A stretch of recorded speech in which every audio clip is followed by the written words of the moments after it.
Welcome to the first greatest podcast in the world, episode number 26. Woo!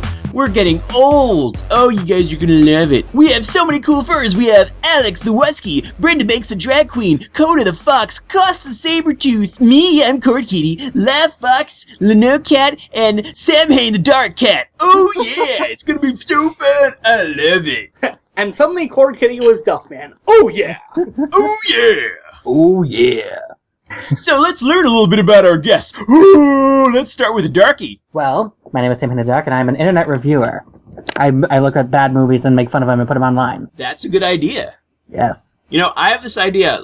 Tell me what you think about it. I want to talk about bad journals on FA and then just sort of play it out like a dramatic monologue on YouTube. What do you think of that idea? Pretty easy way to make a lot of enemies. I say go for it. Well, but what if it's like a really silly journal that like everyone would agree that is silly? Oh, it should be fine then. Excellent. Lenoh! I am a security guard, and that's pretty much it. Thanks for keeping me secure. And I'm assuming you're going to be a security guard at the upcoming FurryCon Pacific Anthropomorphs Weekend! Yay! Actually, no. I am your gaming lead for that convention. Oh, I see. Well, at least it'll have free security, too. Exactly. If like some suicide bomber with a Game Boy comes in, look where! Yeah, I could totally tackle him and take the Game Boy. Saving the day. That's wonderful. Yep. Lav Fox. Hello! So, Lav Fox, who are you? I am, as by name, Lavender Fox, a purple fox, nothing more than that. Currently, I am working as a coder for a medical health records company, and that's about it that I could say about myself that's exciting anyways. Now, is that the opposite of decoder? I don't think so. Darn, I guess they're two completely different things, yet they both involve the word coding. Yeah, what are you gonna do? I basically just fix bugs all day, so I'm working with coding. Well, if you're really good at coding, could you code me in sugar? I could do that, maybe. Yeah, sure. I want to be sweet. I think you already are sweet, my friend. Oh, you're so sweet. And I am Khord Kitty. I am the piano kitty dancing around the keyboard like a little girl. Koss! Sabertooth! Yes! Hi. Okay, so I'm in the Navy. I do work places. I do a lot of things, I guess. I don't know, nothing special, I suppose. Oh, I'm sure the Navy's really special. Yeah, sure. I mean, not really. Don't you gotta clean up all the puke on the starboard? No, actually, I don't go on ships. Oh. You're working in the Navy, and you don't go on ships. I like that. It's unexpected. That's 2014. There you go. But you're in the Navy. Shouldn't you sail the seven seas? It would put your mind at ease. I really don't want to, actually. That'd be terrible. I like going places, but not on a big boat full of people that I really don't want to know. That is a very interesting thing. I've never heard of a Navy member who is not on a boat. Cool. Yeah. Koda Fox. How's it going there, Khord? Oh, it's going just wonderful. You know, just wonderful. One interesting note, so everybody in this podcast are newbies. Nobody has ever done a podcast with me before, so that's what makes it magical. This is my first podcast ever. 4 times. Yep, and now you finally said yes. That's what persistence gets me. Ha, puns. Indeed, we don't have enough. Koda Fox, tell us about yourself. I'm Koda the Fox. I'm a blue fox. Currently unemployed, but get by trying to make fursuit parts and such. I rather enjoy the fandom quite a bit. It's fun to talk to other people. Let's say if there was some random white cat who came over and was like, "Hey, make me a big fursuit. How much you gonna charge me?" What would you tell them? I'd tell them, get your butt in here and we'll get some measurements. And let's say if they're like 800 pounds. That would just make them more to hug. All right, and so what your price range is? I'm assuming somewhere in the thousands, more than thousands. Probably. I'm trying to get you a plug here. Advertise. But I mainly make fursuit parts, though, like heads. You live in a capitalist society. Try to get capital. I think so you only make partials? Yeah, I've tried a body and it didn't work out. Well, that's okay. Partials, that's in demand. Cool. Well, so how much do you usually charge for a head? A head, usually somewhere in the ballpark of like 250 and up. It's not too bad. That's very reasonable. I like it. Then we have Brenda Banks, the drag queen. Oh, yes. Yes, hello. Okay, so I am from Philadelphia. I've been from Philadelphia my whole life. I've been going to these convention, whatchamacallit, for 4 years now. I video edit, I make music, mashups mostly, I dance, I sing, I do drag, which is, the whole drag queen thing. I've been a drag queen for 3 years now. And yet not a drag-on, even though that it has the word drag in it. Yes, no, I cannot say those two are related whatsoever. But good observation. Excellent. And you did a very impressive performance. I think you got in second place at the Floor Wars at Anthrocon, and I remember recording it. Yes, me and Don, Spot My Tots on Twitter. He was my dance partner, because originally somebody who was local to me was going to be my partner, but I realized, what if we were a drag queen duo? And so that's how the whole thing came to be, more or less. It was very impressive. As I said in the other podcast, it was probably the most interesting thing at Anthrocon. It was so good. Well, I appreciate that. Thank you. Thank you very much. Indeed, Elvis. Alex Wusky. Hey, well, I am Alex Wusky. I live in Maryland, and I am the very slow and lazy photographer and musician who takes forever to upload something to FA. You gonna take a picture of me? Of course. Ooh, I'm gonna pose. I'm posing. Quickly, take a shot. Yay, take a shot. Thanks. Send it to me. Because that makes sense. Excellent. All right. So, one thing that's on my mind, Lav Fox, so you say you're coding right now as we speak, yet you're also able to talk, which I don't know how you do it. It's some sort of magical coding secret that I don't know. Yeah. I guess you could say that. I am coding at the moment. I just have the headphones on really, really loud so I can't be passive and hearing what people are saying. I'm kind of forcing myself. Huh. He's forcing himself to join us. And the purpose of coding is to program something, I'm assuming? At the moment, right now, I am in training for a typical called $T and another one called NPR, all of which no one outside the company would know about because it's proprietary software. What proprietary? I've heard of NPR, but not the software. Proprietary software is something that is a code base like, for example, C++ or Java, whatnot, but it's a completely different thing from C++ or Java. It's the company's own code, and they keep it to themselves. So when they say proprietary, it means it's specifically for that company, and no one else can use it. And it's privately owned. That was my trigonometry grade. I know about C++. There you go. I got a lot of bad jokes. You're better than I did in trigonometry. Oh, and some good news. So most of the people in this podcast are going to Furpocalypse. So congratulate us. Yay! Yeah. I'm so excited. I would be one of those people, yep. Furpocalypse going on at Connecticut at the end of the month. Cromwell. Check it out. It's during Halloween. Woohoo! I'm going to be getting out candy. What? So much candy. So, Brenda, what do you say about the con? Are you asking me? Yeah, are you going to the con? Yes, I am going to the con. I am going to be one of the judges for the dance competition. No way! I'm going to be entering the dance competition. Well, all right then. Well, I'm not choosing prelim competitors. I'm going to be judging the main stage. That's so. Yes, so I will not determine whether or not you get in, but I will be one of the judges. That's pretty spiffy. Wow. So officially, we only have 2 members of this podcast who aren't going to that convention, Alex and Lenoh. Evil. That's okay. Lenoh is the gaming lead, so that's a pretty major job. I mean, being a con staff? Dang, man! But more about this, Lenoh, this new convention which is opening up that apparently nobody knows about, the Pacific Anthropomorphs weekend. The first it's gonna come up in the middle of November. Now, how did this whole con come about? Because, the birth of a con, it's not like the birth of a cat. How this came about was Toboy had an idea for a convention, and he apparently did it, and he emailed me personally and asked me, hey, do you want to be gaming lead? And I said, sure. And now I'm gaming lead. So how did you meet Toboy? I met Toboy last year. I was gaming third. I was quote-unquote video game lead, and I was hired to basically give Toboy some news. And that's how we met, just like in passing. So you met him... now I'm confused, because you said you met him being gaming lead so he could get you in his con to be gaming lead? What? No.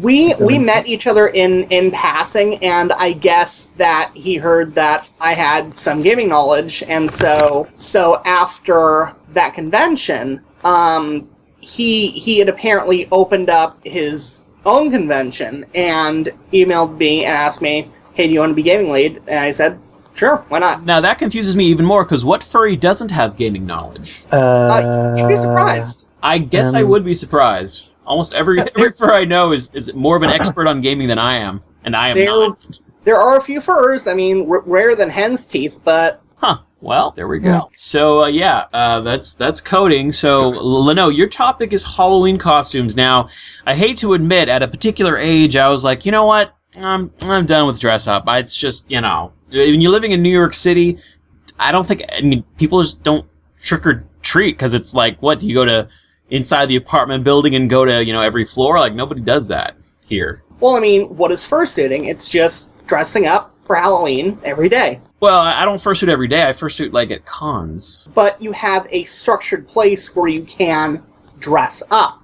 Right, so in a way, every furry con is Halloween. And it's the same with anime cons. You dress up in a structured place, and it's almost like Halloween all day. Actually, my saddest memory of FAU, that's Fur Affinity United, was I got one of those incredibly giant, awesome pixie sticks, and then at the end of the con, it was lost. Oh, it was tragic, I know. No, the furry lifeblood! Pixie stick juice! So beautiful! Oh! So, yeah, I'm self-medicating by eating those really small pixie sticks. But that's not the same thing.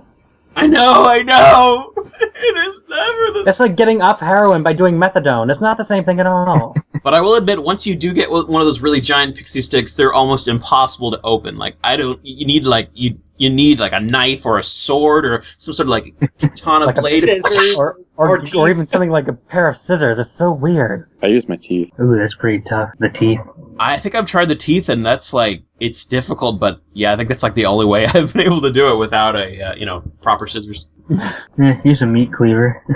So, Lenoh, what are you going to be for Halloween, since your topic's Halloween costumes?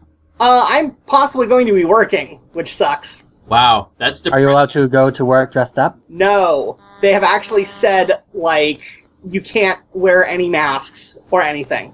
Well, then don't wear the mask. Yep, so no fursuiting for me. That's sad. But I guess it makes sense. You go to McDonald's and when somebody tries to take your order, you don't expect them to be, in a big clown mask or whatever. I think it's even more serious in his position being a security guard and all. Yeah, you might not feel as secure if the person who's protecting you is, I'm Lenoh Kitty, and I'm going to be your security guard. I can't go security because security's creeping me out. Rawr! I'm a fox security guard. I'm going to keep you safe in a foxy way. For anyone that's played the South Park game, you know exactly how. Now, I actually have played it. I didn't beat it, but it was quite fun, I must say. Security! Jesus Christ! Now, I gotta say, the South Park's my favorite show. I don't know a lot of other people who feel the same way. In fact, I know a lot of people who don't like it, but they just premiered their episode, and it was very funny. And does anyone else like that show? I like it, not enough to watch it on a religious basis, though. I used to watch it, and now I feel like they follow the news a lot. They used to have original shows, and now they just kind of follow the media. Then I hide my shrine. All right, partying is fun. Koss, what do you think about partying?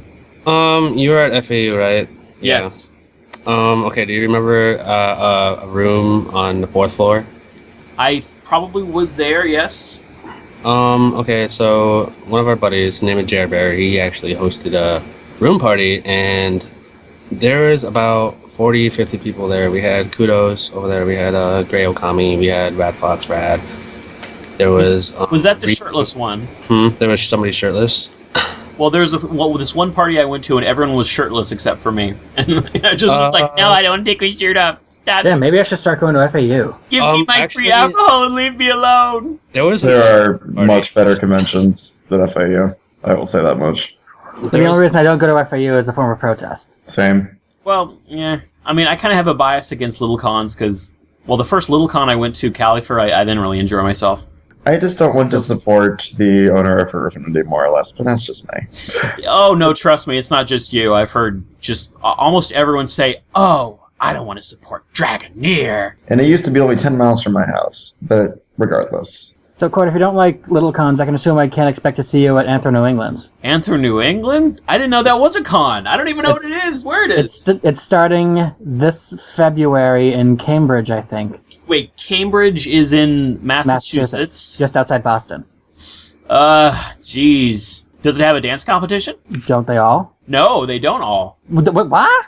Not always, no. Damn, I need to avoid going to those cons then. My favorite part of any furry convention is the dance comp. Like, as far as I know, they don't have it at Califer. I mean, correct me if I'm wrong, Lenoh. Anthro New England is actually a convention being run by one of the dancers, Gail. So. Oh, I know Gail. Yeah, that's her. I don't know anybody who doesn't like Gail. Well, yeah, that's her convention, actually, so. I don't know whether or not I'm going to go or not. That's just an issue of money. But I'll ask her. I totally encourage people to check it out, by all means. I'm starting to become more dependent on Megabus, because now they have this deal where it's like, they charge you $30 to get from New York City to Chicago. I'm like, whoa, you guys are crazy! Oh, Megabus, yeah. Well, I mean, the big problem with Megabus is they only allow you to have, like, one parcel.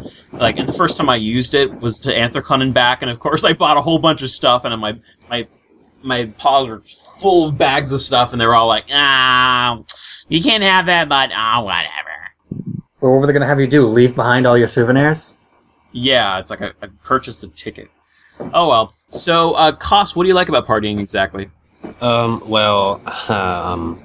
Just, it's a good time. I like to meet all kinds of new people, and I have ever since I kind of started. I met some good people, and started doing it a little bit more, started going to a lot more conventions because of that, and now what if you're like in my position, where you never get invited to parties? It'll happen, Khord, it'll happen. Just keep making these podcasts, it'll happen. Okay, thanks. And it's really about the people. It has to be. I mean, that's what a convention's about to begin with, anyway. Party's about the people. That makes sense to me. Alright, cool. So that's partying. I think partying is good. Obviously partying with free alcohol is even better. Oh, always. I mean, pretty much, if you were to say the words room party at every con, that's like, almost every, like, we had on every floor. Room orgy. We had one person actually go downstairs to the message board and write like the room number all over the message board. So we had like random people just show up. It was that was not supposed to happen. Like it was. I admit it was awesome, but it was a hot mess. Like it was terrible. Woo! Room party. Who's got a deck? And then you got the random person that likes to sleep in someone else's room, and then causes one person to sleep outside. Yeah, that's really cool and all. Yeah, things happen. Things happen indeed. That is yes. thing that does happen. Pants teleport. Oh The my teleport, lord. I need to see this happen. Pants teleporting. The Sisterhood of the Teleporting Pants. All right, now that usually the podcast gets all progressed, like at the very end, and I'm like, okay, time to wrap this guys up. You guys are getting a little too weird. You're the one who started with room parties and furcons. What do you think happens at room parties and furcons? Wink, wink, nothing. Now, let's get to my topic. So let's see, we got it. Every time it gets too pervy, that's when I change the topic. That's but if it's a pervy topic, then I'm screwed. All right, my topic is Mushu pork. Mushu pork is amazing. Mushu pork is probably one of the greatest Chinese foods ever made, and let me educate you if you have not already been educated about it. They give you a whole bunch of pork, this sort of dark black juice, your gooey stuff, and then you open up the pancake wrap thing, and you put the black stuff in there, and then you put the sort of pork and vegetable combination, you wrap it up, you bite it, and the juice just flows down your mouth. It's amazing. Sounds like a mess. It sounds like a mess. Has anyone else tried that mess? No. I have not, but I strangely want to now. Well, it's at almost every generic Chinese whatever restaurant, one that's at least 2 stars, has Mushu pork. I'm typically very, very, very picky about what I eat, though. Khord Kitty, making Mushu pork sexy since 2014. That was fast. That was too fast. This is gonna be the weirdest podcast ever. Maybe. But yeah, Mushu pork's great. Whenever I go to any Chinese restaurant, the first thing I think about getting is shrimp chow mein or shrimp lo mein if you're on the East Coast like me. It's like they're literally the exact same dish on two different coasts with two different names. So chow mein is just a regional thing? Yeah, I think it is. Or I've tried chow mein on the East Coast, and then it's completely different from chow mein on the West Coast. It's all messed up. It's all ruined. But it's whatever I eat is tasty. It's a bunch of noodles with vegetables and shrimp. Well, how do we do it different, chow mein? Well, what you do is you have the exact same dish and you call it lo mein. That's it. Well, the way you were describing it, it was like, wait, no, that's not chow mein at all. That's so weird. And no. Yeah, but if you go and try to order lo mein on the West Coast, they'll look at you confused. Okay. All right. Now, Chinese food is probably one of my favorite food, and I don't support communism or anything. It's just tasty. No one has any comment. Nobody has any opinion on Chinese restaurants. There's one in every town. I know it's kind of ironic. I'm a cat who likes Chinese restaurants. Whatever. No. The Chinese don't eat cats. The Vietnamese eat cats. And the Koreans. And I love Chinese food, except I've been having it for the past week. Constantly. Time for a change. Yeah, there's nothing you could eat constantly that tastes good after a while. Yeah. It's like, oh my god, I cannot eat another bite of pork fried rice. Somebody give me some pizza. Okay, Khord, you just said that to a lot of furries, and you know that sugar exists, correct? Wait, I need sugar. Oh, let me just get a pixie stick. I need to just open it now. I need to open it. Oh, I need my methadone. Oh, so good. Sorry, my mouth is full of pixie dust. You actually have pixie dust there? Oh, hell yeah. You thought I was lying? No, I didn't think you were going to be doing it right now, right here. It was freaking delicious. Man, I could write a book about how much I like it, which reminds me, Samhain, you like writing, don't you? Oh, yes.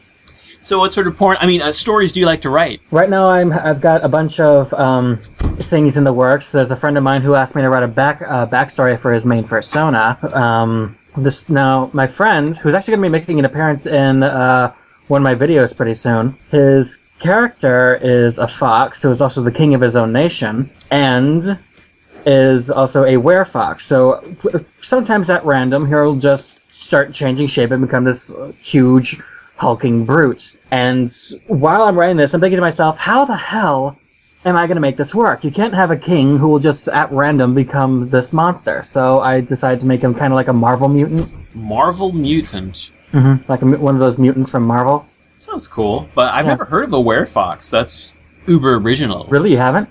No. I can think of at least 3, including my friends. Do you know any other werecats? Because I need a few more of my clan of 0. I do not know any werecats, I'm sorry.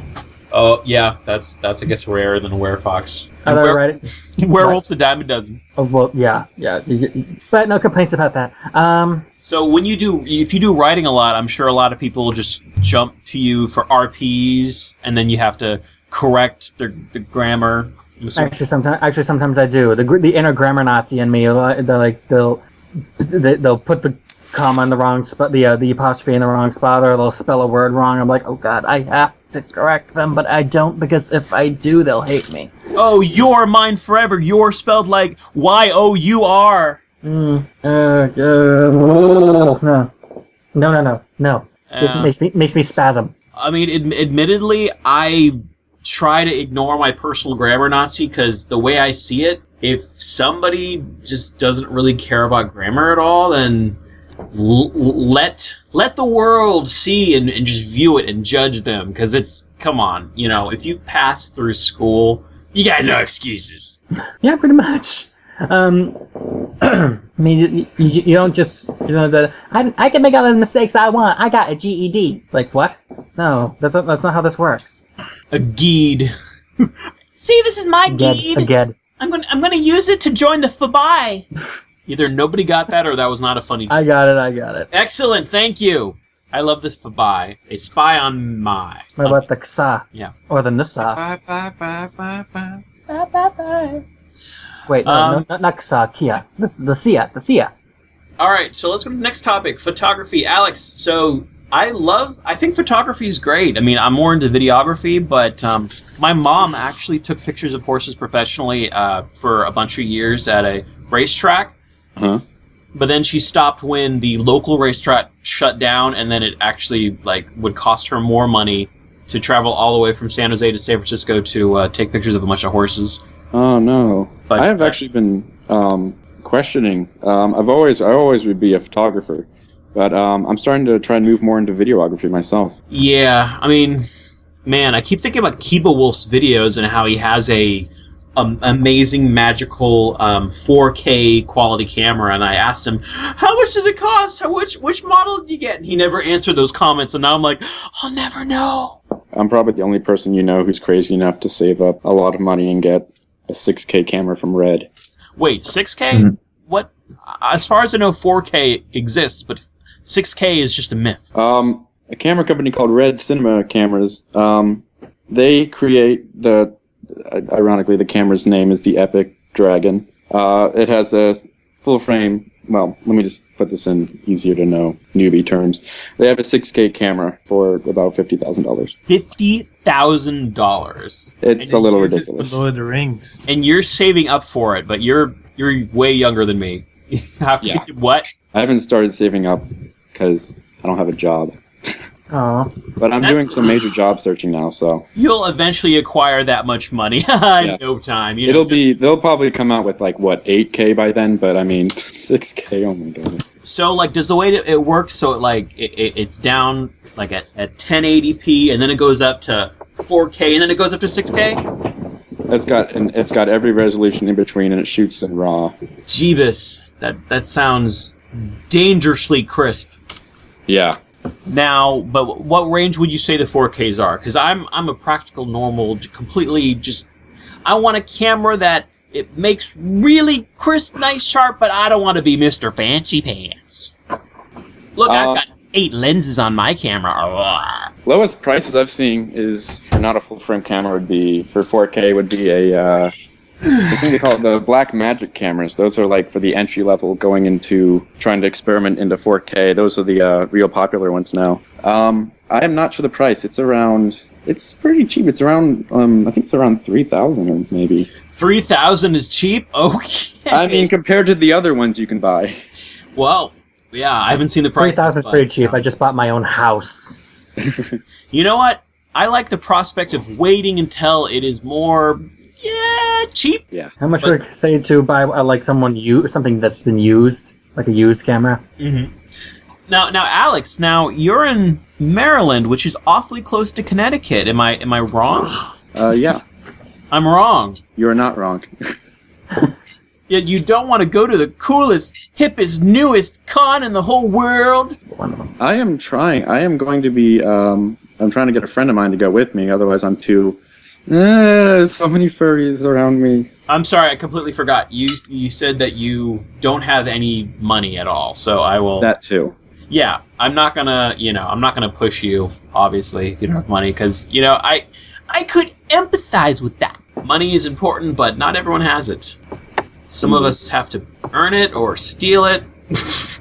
Good old stealing. That, making money without having to do any effort other than pushing someone over. Take that, old lady. Baller on a budget, bro. I've been watching Producers too much. Which one? Well, at least the first 10 minutes of the musical version. Okay. That was as far as I lasted. Well, they're both just as good, so I don't think. I guess it doesn't matter. Soundtrack was nice. All right, let's get to the next topic. Fursuit crafting. Actually, this is going to be the last topic. Fursuit crafting. Tell us, Koda, about your magical fursuit making paws that are just somehow working together to make these masterworks of furriness. Well, in the beginning, it's kind of like a big blob of fur, and you're just kind of wondering what can you make with it. And then do some cutting, do some sewing, and slip it on your hand, and you're now covered in fur. Oh, it's a fur! Oh my god! Now you only make partials, right? At the moment, yes. Oh.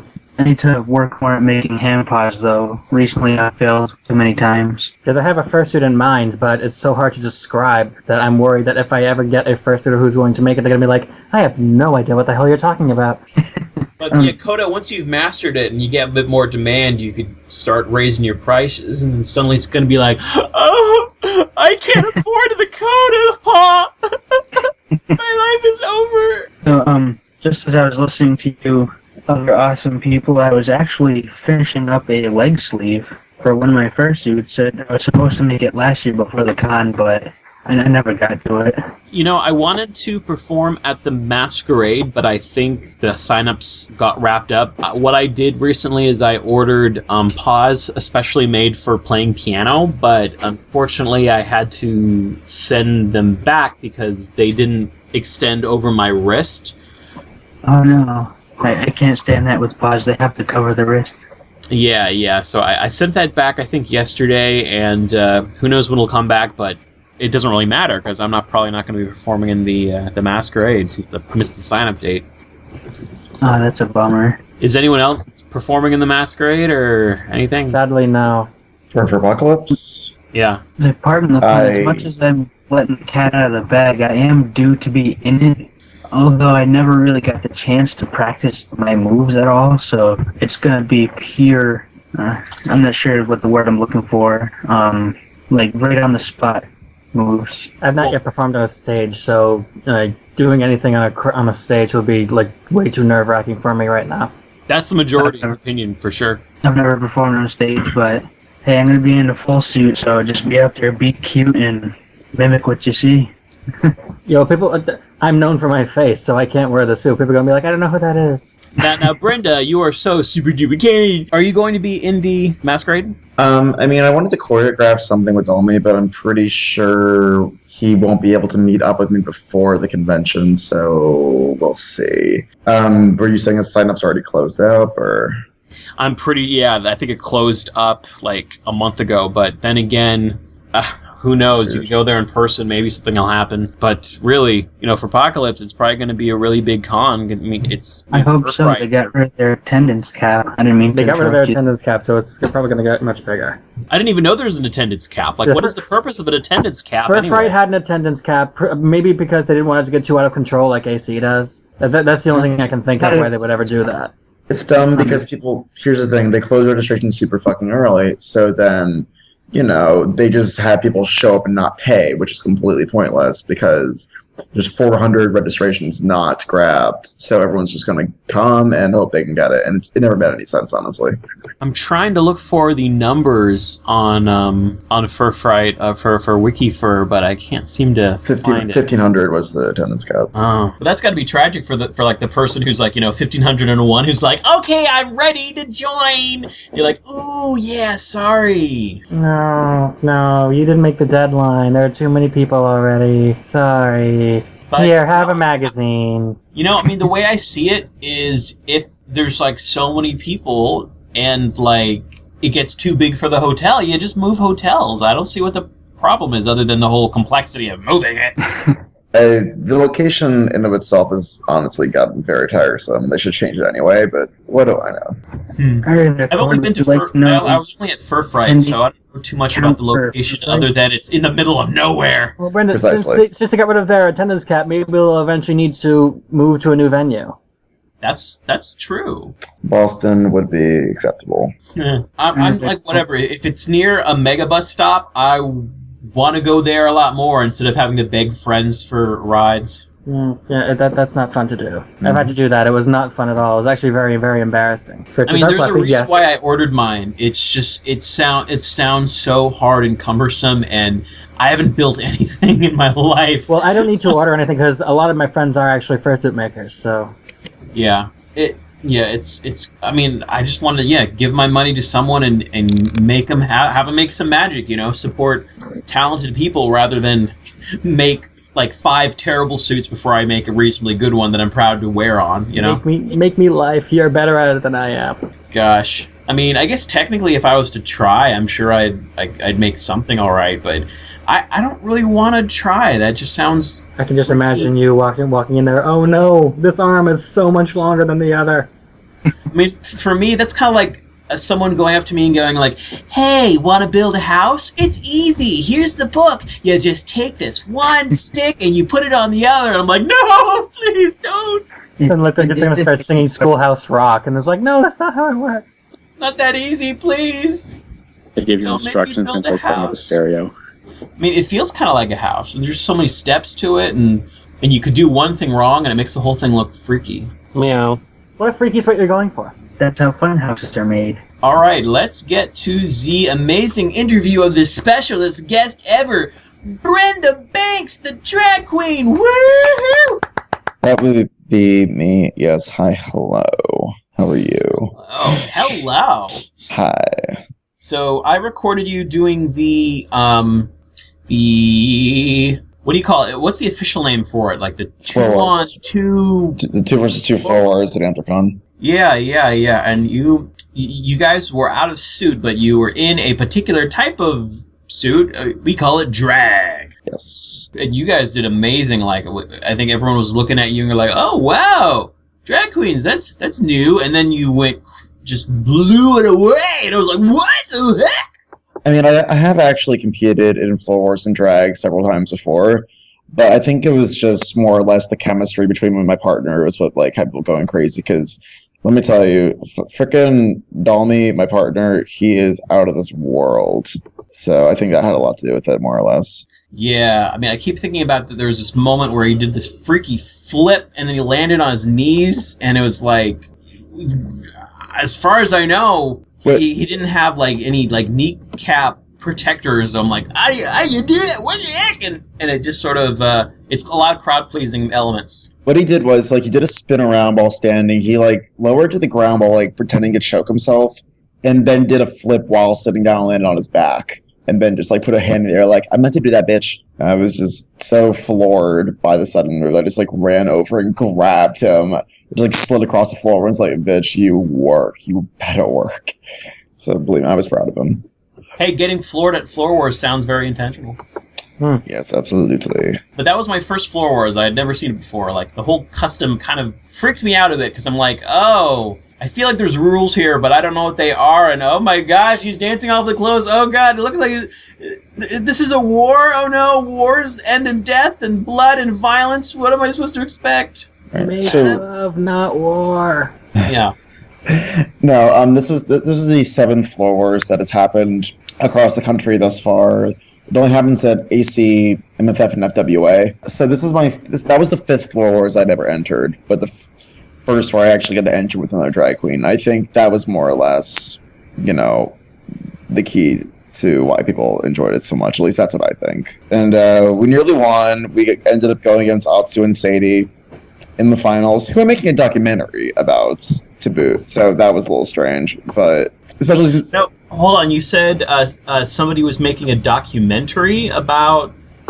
Me. I have been making a documentary about the dancer community since August of last year. Like, been filming and like getting interviews from various people, like collecting, personal stories about what made people get into this community, what made them want to get into dance, like all that kind of stuff. And so it was really weird to battle the main subject of my documentary. And so it's like a Dancer First documentary, huh? Yeah, the main inspiration for wanting this started was because you know about fraternity, right? Yes. Yes. Right. So basically, I went to 2 of the members' apartment over a year ago, August. Koda and Flipsto, 2 of the members, and I was just going over to honestly just hang out with them. But they didn't tell me before I was coming that it was going to be a practice session for a group routine that they were going to enact at MFF 2013. And we're hanging out, and I'm just like, this would make a really good subject of a documentary to like track your progress and really like, show the turning point in this community from the emphasis on solo dancers to like group performances and people actually working together to create like amazing routines and all that. Now, is it going to be on YouTube or YouTube's hipster cousin, Vimeo? I was actually, I want to actually make a real documentary. Like, I'm going to like release it like, a film festival, sell it on DVD. This would not be on YouTube, actually. Yeah, the cool thing about film festivals is there's so many, and there's so many that people don't know about. Like, it's got to be accepted into one of them, Right. Like, I have over 20 hours of interviews and, like, footage, and I have a lot to work with, so, like, I can definitely make something, like, halfway decent out of everything I have. That's really impressive. You're doing your own editing, so obviously you don't have to hire an editor. That's a good thing about being multi-talented. Yeah, I'm the interviewer, I film, I edit, I direct the whole thing. It's pretty sweet. But who are you directing? You're directing yourself, or are you directing the people you're interviewing? Well, yeah, they're directing people I'm interviewing. Like, I've interviewed... So, all the members of Fraternity, so the Atsu, Sadie, Flipsta, Akado, Trenton, Chaz, a.k.a. Blue Thunder, Finn, and also Sky, or Imaginary Sky. And on top of that, I also interviewed Doryu, Blue, who's a member of Last for One, which is the clique that hosts Floor Wars Last for One. And also I interviewed Ronnie, who is like the leader of Last for One. Theome, the person who won Floor Wars at Anthrocon last year, the first division, as well as Quick Cheetah and a couple other people. I remember one interesting thing. So I interviewed Ka before, and he told me that while he won the fursuit Floor Wars, he didn't even make it into the main fursuit dance competition. There's a couple of people who did not make it into the main fursuit dance competition who actually went pretty far. Like my partner, Dalmi, he did not get into the competition, even though he had high marks in the judges every round. There was always just one judge who would not vote for him. And so he ultimately did not get in. But then after that, he ended up competing in 2 other competitions. Like a couple months after that, he won both of them. I wonder if there was some sort of bias, like maybe some sort of conversation on, like some defriending on Facebook. He defriended me. I'm not voting for you. I was actually just thinking that. I can attest that wasn't a personal thing. It was just the judge's choice. I was one of the judges, and I was certainly voting for him because he was doing a really great job, honestly. I mean, he won at the competitions, and we did well on Floor Wars, so obviously it wasn't a biased thing on my part. But yeah, one of the judges on the panel, unfortunately, did not vote for him. But, different dancers have different tastes, and it's whatever. I'm sure he'll get it next year. Now, I've heard some somewhat ambiguous stories about how the Anthrocon dance competition preliminaries happen, and it sounds absolutely grueling. Like for me, the FAU prelims were just as easy as pie. They just had 5 people up, and then they would play a song and we'd improvise for a minute. And I'm like, wow, yeah, that was pretty easy, man. And then I hear stories about different rounds where you'd have to go up multiple times over and over again for Anthrocon, and it sounds like you stop going once you're completely exhausted. That's how Anthrocon and MFF's preliminaries work.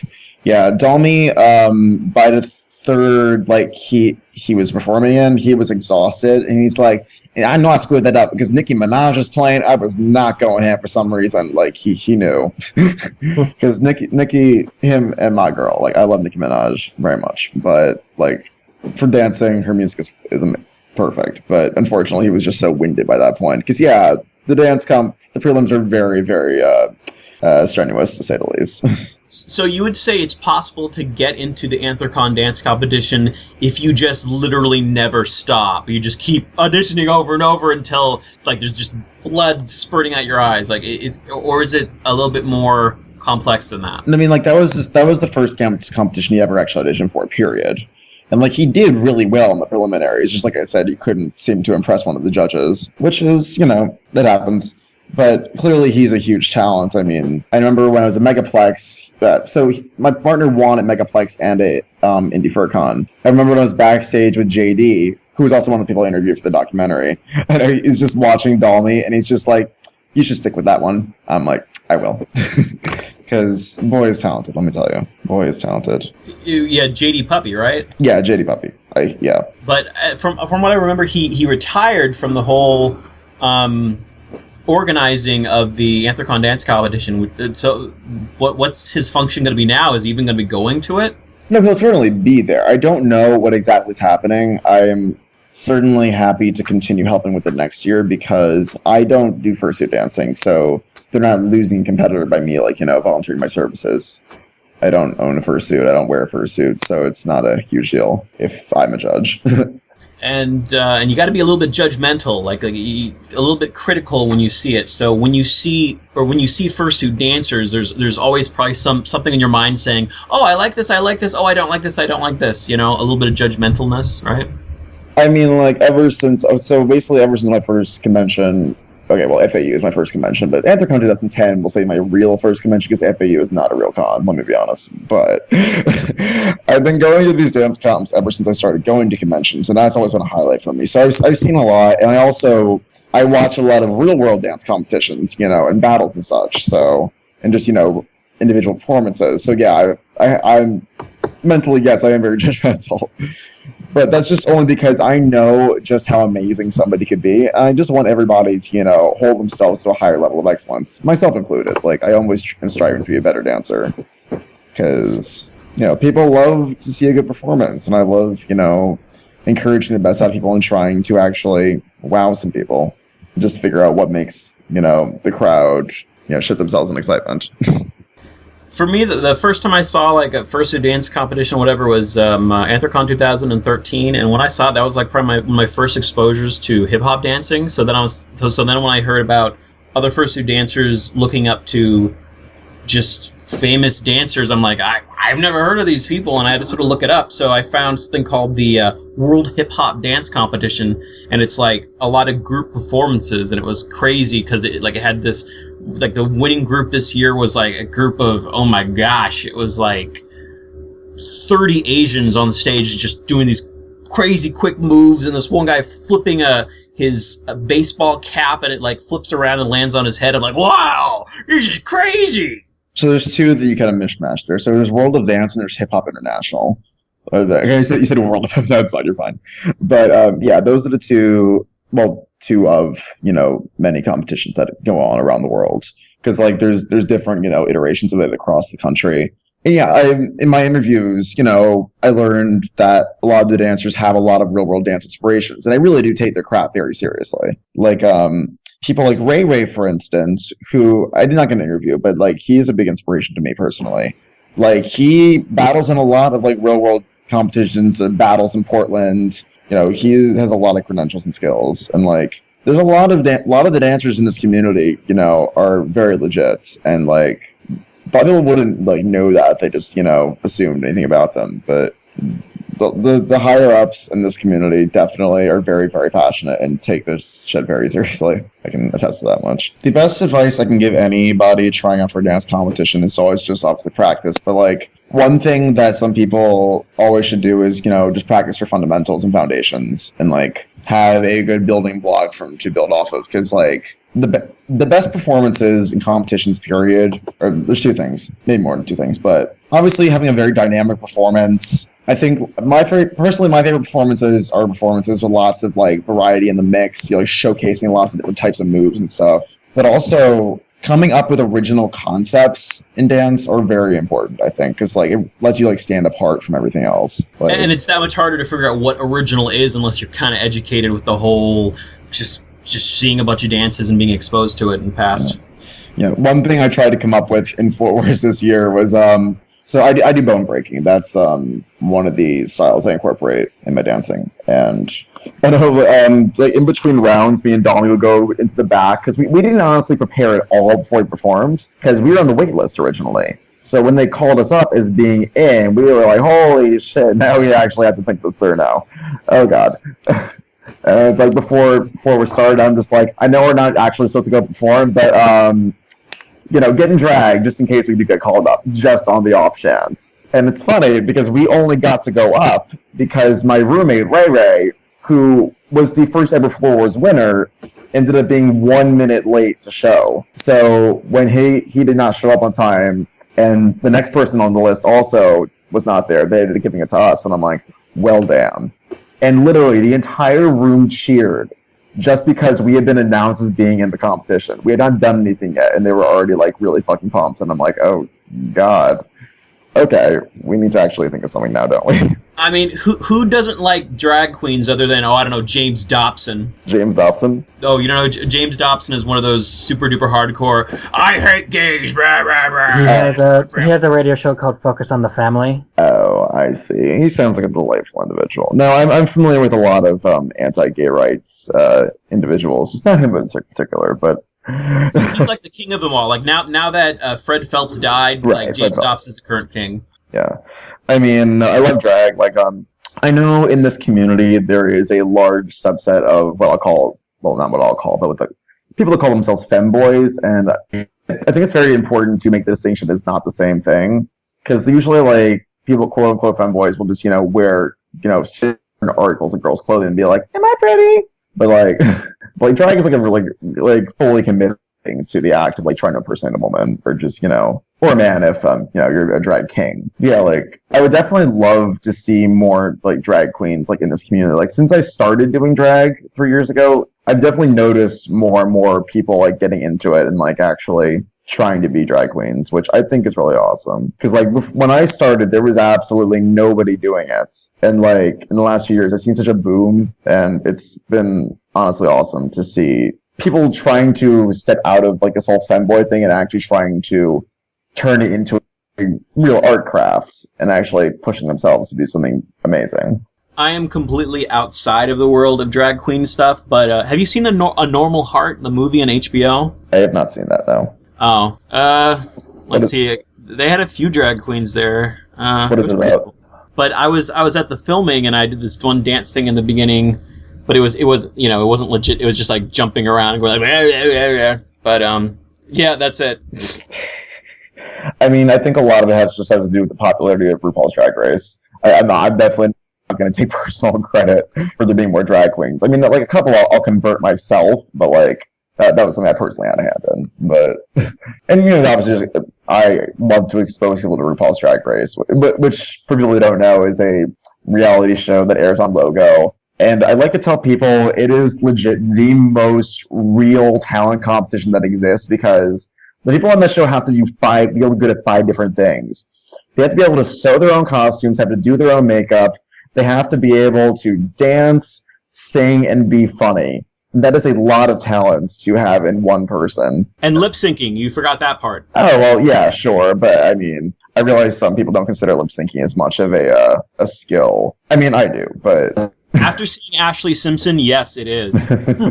So, what hand did you have, or should I say paw? Oh no, what hand did you have in the production of the show? Because my brother is a big fan of it. He's way more into that show than I am. Oh, I'm not a producer on RuPaul's Drag Race. I just, encourage a lot of people to get into it because, obviously, I love watching it, not only because it's such a real talent competition, but like it's such a great place to get inspiration for, my personal, endeavors. Because the lady guys on that show are so fucking fierce, and they really are inspiring. Like, I know Daiquiri Panda, who is a fursuit dancer, at Rainforest last weekend, he used several RuPaul samples and, in his routine. Like, at the very end, he's just like, the ganja is stranja. Next time you decide to death drop, reverse that and drop dead. I completely fucked that up just now. But, yeah. And death dropping, for people who don't know, is like when it's almost like a split, but it's like when you put one leg behind yourself and basically just like sprawl out in this like dramatic sort of molten drop. And it's like common drag queen Old Faithful, more or less. Unless you can do a split, which I cannot do by any means. Splits are hard. Take it from me. Well, all you'll have to do at the next con is just sit down in a chair and check out the other people, right? Sure. But after for Apocalypse, I will be hopefully competing in MFF with Dolmy again. Ratchet Couture will sail once again, and we're going to be competing in Floor Wars to hopefully try to win this time. Because at AC, we only lost by 1 judge's vote. We were that close to winning. So this time, I want to actually win. I will probably try to participate in the MFF, but that depends upon how this one goes. Like if it's one of those crazy embarrassing but I don't know. I don't think it will be. I mean, whatever. But hope you get to see me perform in it. We'll see if I make it in, and it's gonna be really fun. Yeah, no, it will be. But yeah, the format for Floor Wars again is going to be 2 versus 2, but it's going to be in the fursuit and non-fursuit division. At Anthrocon, fursuit division was just 1 versus 1, but this time everybody has to sign up with a partner in advance. So that'll be interesting. And now, are you saying that's going to be at Anthrocon or for Apocalypse? Midwest Art Fest. Oh, okay. Yes. Cool. Floors only happens at FWA, AC, and MFF. And that'll be the 8th iteration and my 6th one, and we're gonna rock some in Fears. Me and Dalmy are definitely practicing these next couple of months to really try to turn it out, so bitches better beware. I probably will just watch it, because I've only seen one Floor Wars, and I still want to learn a bit more about it before I jump into it. And besides, I love videography, so I could record it a bit, and that'd be fun. By all means, go on YouTube and watch previous Floor Wars. Like, some of them are really excellent. But with FWA's Floor Wars, just please skip past my part, because I totally fucked up, because like my wig falls off, and it is terrible. I mean, this sounds like kind of a basic question, but like when you're dancing in Floor Wars, I know like the intent is to win or whatever, but what is the intent on the dance floor? Are you trying to wow the judges, wow the other person? Like, is some sort of battle symbolically going on? Because it honestly kind of scares and confuses me, because I'm like, okay, what are you guys trying to do exactly? The whole point is to wow the judges. When people in Floor Wars go up to each other, it's like they're trying to clown and like intimidate the person more or less, or just do something really silly just to like diss them. That's more or less why the competitors go up to each other like that. But generally, the best thing to do is to face the judges and really be like, I am here for you, look what I am doing for you. Like, and basically just being as impressive as you possibly can be. Yeah. And I know there were a few things in my routines at AC that could have been a lot cleaner. But So there's ulterior motives. You're both trying to wow the judge and intimidate the competitor, and probably not disappoint your dance partner at the same time. yeah, and believe me, like, okay, so we're actually going into Anthrocon itself. I had never seen my partner dance. I was literally just going on a leap of faith. So I'm just like, because my original partner had to back out. I'm just like, you know what? I love this bitch. She's fierce. I'm just going to trust that it will turn out okay. And when I saw her turn it out, I was so floored. I'm like, I'm so glad I believed in you, because like, so it's not only I'd never seen her dance, but I also didn't even know we were going to perform until the event actually happened. So, like, everything we did was 100% improvised. We did not get to prepare at all. So, I'm really looking forward to people seeing what we come up with now we actually have a whole 2 months to actually sit down and prepare and, like, really figure out what we want to do and try to, kick some ass. Well, that sounds really inspirational and awesome. And yeah, thanks for joining the podcast. I believe we're going to wrap it up, and forward to hanging out with all of you at the Furpocalypse happening in Cromwell. Thank you, Alex, Brenda, Koda, Koss, Lav, Lenoh, and Samhain. Bye-bye. Bye. Bye-bye, everybody. Thank you for joining again. And you. I'm going to be recording again in 2 weeks. If you want to join me, just come at 6 p.m. Eastern Standard Time and poke me on Skype. And that is all. Be sure to use the comment section if you have any questions to address in future podcasts. And thanks for joining us again. If you'd like to follow me on Twitter, my Twitter is It's Brenda Banks, ITS Brenda Banks. Oh, yeah, and if you want to see her performance, they're going to be linked in the description. Yeah, thanks again, everybody, and bye-bye, everyone! Later. Bye, everybody. Bye. Bye.